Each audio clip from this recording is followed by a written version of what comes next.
Hello all, నేను fish fry సింపుల్గా ఈజీగా టేస్టీగా ఎలా చేసుకోవాలో ఈ వీడియోలో చూపిస్తున్నాను. నేనైతే డీప్ ఫ్రై చేయను.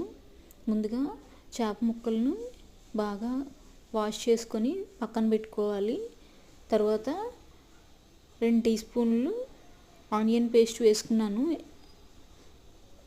ఉల్లిపాయను మెత్తని పేస్ట్ చేసి వేసుకున్నాను. తర్వాత ధనియాల జీలకర్ర పొడి వేసుకున్నాను. తర్వాత 2 టేబుల్ స్పూన్లు కారం వేసుకున్నాను. తర్వాత ఉప్పు వేసుకున్నాను. తర్వాత మన గుప్పెళ్ళతో ఒక గుప్పెడు నిండా శనగపిండి వేసుకున్నాను. ఈ ముక్కలంతటికి పట్టేలాగా. కార్న్ఫ్లోర్ ఇష్టమైన వాళ్ళు కార్న్ఫ్లోర్ వేసుకోండి. నేనైతే శనగపిండి వేసుకుంటాను. ఒక్కోసారి కార్న్ఫ్లోర్, ఎక్కువగా శనగపిండితో చాలా బాగుంటాయి.